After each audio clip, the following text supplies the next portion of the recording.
Como saber ao certo se você está entregando o que o seu cliente realmente espera de você? A resposta a essa pergunta você só terá após realizar um diagnóstico da sua área. Esse é o terceiro e último de uma série de 3 vídeos, onde eu lhe mostrarei como realizar o diagnóstico da sua área e traçar planos de ação para a melhoria de seus processos. Nesse vídeo, eu vou lhe mostrar como efetivamente realizar o diagnóstico, registrar os resultados e fazer um plano de ação detalhado da melhoria de seus processos. Então vamos lá!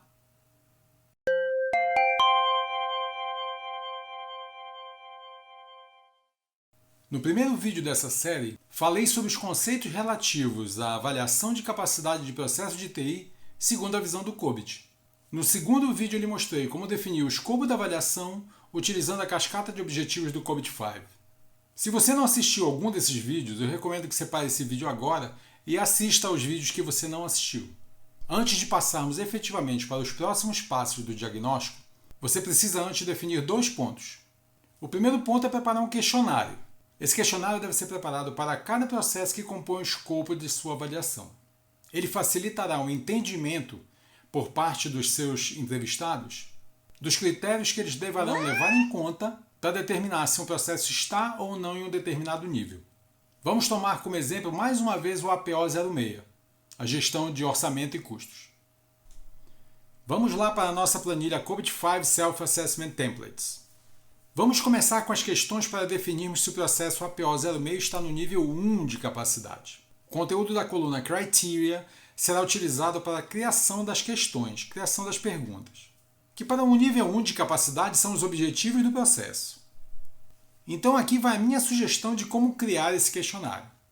Nesse quadro você vê os objetivos do processo e o questionário que eu criei. Você pode simplesmente utilizar o objetivo do processo como base e criar uma pergunta que a resposta fosse o próprio objetivo. Por exemplo, o objetivo APO 06-01 é ter um orçamento transparente e completo que reflita com precisão as despesas previstas. Se você fosse perguntar a alguém se esse objetivo foi atingido, qual seria a pergunta? No meu caso, eu sugiro: o orçamento apresentado pela TI é transparente e completo, que reflete com precisão as despesas previstas?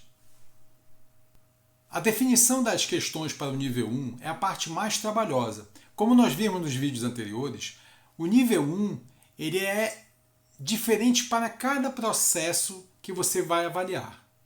Já para os níveis de capacidade de 2 a 5, eles são os mesmos para todos os processos. Então basta você fazer uma única vez para um único processo e depois sair copiando que eles são exatamente os mesmos para todos os processos.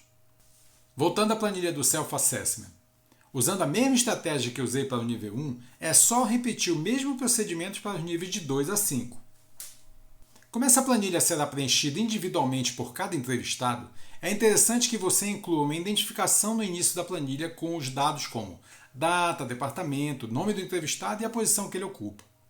Um resumo dos valores aferidos com preenchimento facilitará a consolidação dos dados ao final do diagnóstico. Aqui eu só listei o APO 06, mas na sua planilha haverá todos os processos que constam do seu diagnóstico.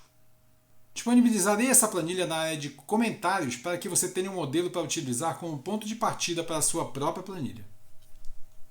O segundo ponto é definir o público que será entrevistado. Um bom ponto de partida para a definição do seu público são as matrizes RACI que você encontra no Enabling Process, no nível Enabling Process, para cada processo. Aqui você terá uma boa ideia de quais pessoas em quais departamentos você incluirá na lista de convidados para a entrevista. Lógico que isso muda de empresa para empresa, mas aqui, a grosso modo, é o que ocorre em todas as empresas. E quais questionários referentes a quais processos cada entrevistado terá que preencher. Crie sua própria matriz, relacionando os processos que fazem parte do escopo e os entrevistados. Essa matriz será muito útil para o agendamento e para a convocação dos entrevistados. Você definirá a melhor forma de fazer esse levantamento, essas entrevistas. Elas podem ser feitas 1 a 1 ou em grupos. Você pode escolher, por exemplo, a alta administração você faz 1 a 1. Os demais colaboradores você faz em grupo. Mas isso fica a seu critério. Agora, finalmente, vamos ao restante dos passos do diagnóstico. Agora vamos juntar 2 passos de uma única vez. O passo 2 e o passo 3. Determinar o nível 1 de capacidade e os níveis de 2 a 5. Como esses passos são executados no momento da entrevista, não faz muita lógica eles serem feitos em momentos diferentes. Nas sessões de questionário, eu recomendo que primeiro você explique toda a metodologia e logo após você apresente o questionário que será utilizado. Deve ser informado em linhas gerais o que o entrevistado deverá fazer em relação a essa planilha. Por exemplo, somente os campos de cor laranja deverão ser preenchidos. Ele deverá escolher qual o grau de relevância para cada processo para a corporação. Logo após, ele deveria indicar qual o nível esperado por ele para o processo.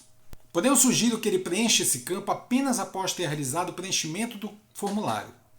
Assim, ele terá uma ideia do que é esperado para cada nível. Conforme ele for preenchendo os valores para cada questão, a planilha atualiza automaticamente o nível de capacidade para o processo. O entrevistado só poderá avaliar o próximo nível de capacidade se o nível em que ele está avaliado tenha alcançado o nível F. Caso o processo não tenha atingido o nível F, ele deve encerrar esse processo e continuar no próximo processo, e assim por diante até todos os processos que ficaram a cargo da sua avaliação. Em caso de qualquer dúvida, ele deve solicitar o esclarecimento da informação que você deverá esclarecer utilizando a documentação do COBIT. Vamos agora ao passo 4, que é o registro dos resultados e o resumo dos níveis alcançados. Após todos os questionários preenchidos, você deve pegar toda essa informação, consolidá-la em uma única planilha, processo a processo. Por exemplo, aqui reuni alguns valores para o processo APO 06 apenas para efeito didático. Esta planilha também estará disponível para download na área de comentários. Após levantar todos os níveis que foram diagnosticados e aqueles que são esperados pelos seus clientes, é interessante apresentar o gap que existe entre os dois valores. Você deve fazer essa avaliação para cada um dos processos, de preferência segregados por domínio. Nesse exemplo, eu avalio o domínio APO. Outro gráfico interessante para que seja incluído no relatório final do diagnóstico é um gráfico de radar referente a esses gaps. Após levantados todos os gaps entre o que a empresa sonha em ter da TI e o que efetivamente você está entregando, chegamos ao passo 5, que é o plano de melhorias. O plano de melhorias é uma lista de ações organizadas por processo e por nível de maturidade, que pode ser utilizada para superar os gaps de maturidade identificados. Mas como identificar o que deve ser feito? Para o nível 1, é indicado que você garanta que as saídas das práticas de gestão sejam entregues e haja o acompanhamento dos indicadores de desempenho relacionados a cada objetivo do processo. Para os níveis de 2 a 5, é necessário entregar o produtos de trabalho genéricos ou GWP. Cada nível de capacidade de processo requer um conjunto de produtos de trabalho genéricos como evidência. Essa relação você encontra na figura 17 do PAN e o conteúdo mínimo do que deve conter em cada um dos entregáveis você encontra na figura 18 também no PAN. Identificados os gaps, você organiza uma planilha organizada com o processo, o nível de capacidade e as ações que garantirão a solução do gap identificado. Mais uma vez, todas as planilhas e documentos que eu mencionei nesse vídeo, eu vou disponibilizar um link para download na área de comentários. Ao final de todo esse trabalho, é interessante que você prepare um relatório final do seu diagnóstico, onde você vai fazer uma leve e uma rápida explanação do cenário atual, o que motivou você a fazer essa avaliação, você vai listar o escopo que foi definido e a partir daí você começa a colocar o detalhamento de todos os gaps que foram identificados, processo a processo. No final do relatório você vai colocar o seu plano de ação, a lista de ações que deverão ser executadas para que os gaps sejam mitigados. Esse relatório ele servirá como input para o próximo diagnóstico. Então é isso. Se você gostou desse vídeo, dê um like e compartilhe com seus amigos. Se você está gostando dessa série e dos outros vídeos que eu tenho disponibilizado, assine meu canal. E não esqueça de clicar no sininho de notificação. É a única forma que o YouTube sabe que você quer ser informado quando eu publicar um novo vídeo. Se você tiver alguma dúvida em relação a esse vídeo ou aos demais vídeos dessa série, coloque sua dúvida aqui na área de comentários que eu responderei a todas as suas questões. Obrigado por ter assistido esse vídeo até o final. Até o próximo vídeo. Tchau!